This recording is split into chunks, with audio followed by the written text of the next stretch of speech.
Shalom saudara sekalian, sebelum kita membaca dan memahami apa yang Yakobus katakan tentang dosa karena lidah di dalam Yakobus 3, terlebih dahulu kita mesti memahami bahwa Allah kita saudara adalah Allah yang berbicara, Allah yang berfirman. Nah, di dalam sejarah kata-kata pertama yang didengarkan manusia bukanlah kata-kata dari manusia lain, tetapi kata-kata Allah sendiri. Bahkan sebelum Allah menciptakan manusia, Dia berfirman, "Jadilah terang," maka terang pun jadi. Nah, Allah kemudian menyatakan dirinya, rencana-rencananya dan juga tujuannya di dalam kata-kata. Nah, setelah Allah menciptakan Adam dan Hawa, saudara, Allah kemudian berbicara kepada mereka.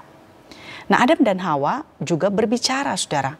Kemampuan Adam dan Hawa untuk berkomunikasi dengan kata-kata membuat mereka unik di antara seluruh ciptaan. Intinya, kita melihat di dalam Kejadian 1, kita melihat sebuah keindahan dan juga kesederhanaan, saudara, di dalam komunikasi. Segala sesuatu yang diucapkan mencerminkan kemuliaan Allah.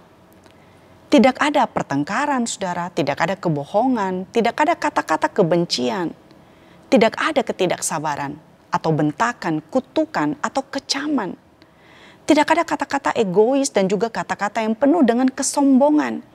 Yang ada hanyalah kata-kata yang benar yang diucapkan dengan ramah dan juga penuh kasih. Nah, sayangnya saudara, dunia Kejadian 1 yang ini saudara sudah lama berlalu. Sejak Kejadian ketiga kita melihat kata-kata yang diucapkan menjadi sumber dari banyak dosa dan juga penderitaan.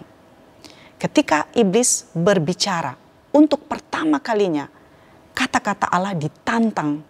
Kata-kata yang diucapkan tidak konsisten dan komunikasi manusia yang sederhana menjadi arena dosa dan juga pergumulan. Nah, ketika iblis berbicara untuk pertama kalinya, kebohongan diucapkan. Iblis menawarkan kebohongan kepada mereka dan mencoba untuk membuat kebohongan itu dapat diterima. Nah, saudara, ketika kata-kata kita bukan berakar kepada kebenaran, maka kata-kata yang timbul adalah kata-kata yang menipu, merusak, dan kita seringkali memanipulasi kata-kata kita. Kita seringkali membentuk ulang kenyataan dengan keuntungan kita sendiri dan meyakinkan diri dan juga orang lain bahwa pandangan dan kata-kata kita itu adalah benar. Nah, pergumulan inilah saudara yang kita lihat ketika membaca Yakobus pasal yang ketiga. Saya akan membaca ayat 1-2 dan ayat 4 dan 5. Saudara-saudaraku, janganlah banyak orang di antara kamu mau menjadi pengajar. Sebab kamu tahu bahwa sebagai pengajar kita akan dihakimi menurut ukuran yang lebih berat. Sebab kita semua tersandung dalam banyak hal. Siapa tidak tersandung dalam perkataannya, ia orang yang sempurna yang dapat juga mengendalikan seluruh tubuhnya. Lihat saja kapal-kapal, walaupun amat besar dan digerakkan oleh angin keras, ia dapat dikendalikan oleh kemudi yang amat kecil, menurut kehendak jurumudi. Demikian juga lidah. Walaupun suatu anggota kecil dari tubuh, ia dapat memegahkan hal-hal yang besar. Nah, saudara, di pasal 1 ayat 19 sebelumnya, Yakobus menasihatkan tentang perlunya seseorang belajar untuk cepat-cepat mendengar, tetapi harus lambat dalam berkata-kata. Nah, saudaraku, ada perselisihan di dalam komunitas orang Kristen saat itu. Dan untuk meredakan konflik yang sedang berlangsung, Yakobus menasihatkan supaya setiap orang berbicara dengan baik. Nah, banyak masalah yang terjadi saat itu, saudara. Misalnya terjadinya kesenjangan antara kaya dengan miskin, perhatian yang perlu diberikan kepada anak yatim dan juga para janda, sikap memandang muka, iman yang perlu diwujudkan di dalam perbuatan. Nah, hal-hal ini, saudara, sudah kita bahas ya di dalam renungan sebelumnya. Ada juga masalah orang kaya yang jahat di dalam pasal 2 ayat 6-7. Nah, semua hal-hal ini saudara adalah hal-hal yang terjadi dan menimbulkan masalah di dalam komunitas orang Kristen saat itu. Nah, hal pertama yang disinggung oleh Yakobus di dalam pasal ini adalah hendaklah jangan banyak orang mau menjadi guru atau pengajar. Nah, siapakah yang dimaksud di sini? Nah, kalau melihat konteks yang sedang terjadi, saudara, kemungkinan besar yang dimaksud oleh Yakobus adalah orang-orang yang menganggap diri lebih tahu atau lebih pintar. Nah, John Calvin bahkan mengatakan yang dimaksud di sini adalah orang-orang yang mengkritik. Nah, hal ini sejalan dengan ayat yang kedua, di mana Yakobus mengingatkan bahwa dia sendiri, orang yang lebih tahu tersebut, bersalah di dalam banyak hal. Nah, ketika dalam suatu perselisihan, saudara, bukankah biasanya akan ada orang yang bersikap lebih tahu? Dan sikap keberpihakan itu akan sangat sulit untuk dihindari. Nah, Yakobus mengingatkan orang-orang ini karena kelak mereka juga akan menerima penghakiman yang lebih berat. Nah, saudaraku, sebagai manusia, kita akan mudah sekali jatuh dalam perkataan. Kita seringkali bersalah dalam perkataan kita. Di awal tadi saya katakan sejak Adam dan Hawa jatuh di dalam dosa, kata-kata manusia menjadi arena dosa dan juga pergumulan. Yakobus di dalam pasal 1 ayat 26 sebelumnya sudah mengingatkan, jikalau seseorang menganggap dirinya beribadah tetapi tidak mengekang lidahnya, ia menipu dirinya sendiri, maka sia-sialah ibadahnya.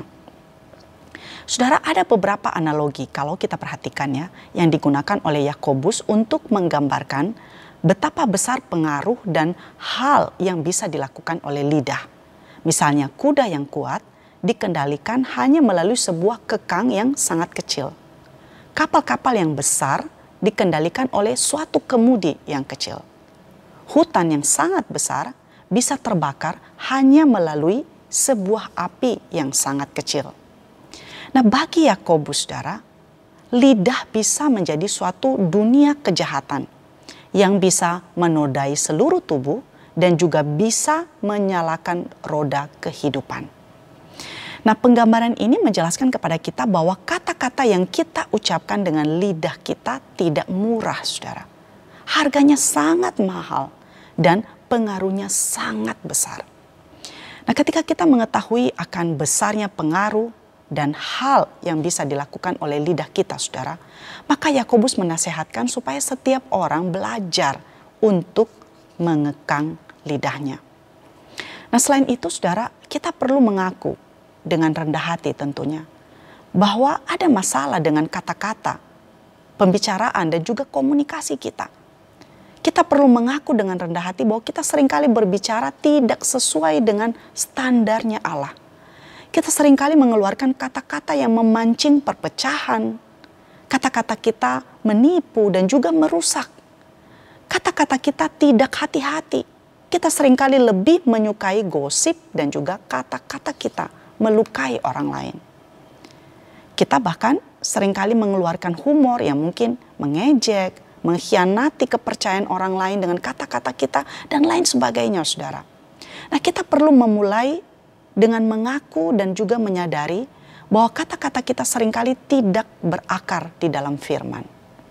Nah, dengan mengakui dan juga menyadari akan hal ini, maka kita sadar bahwa pergumulan kita, saudara, di dalam berbicara bukanlah pergumulan dalam hal teknis, tetapi pergumulan di dalam hati.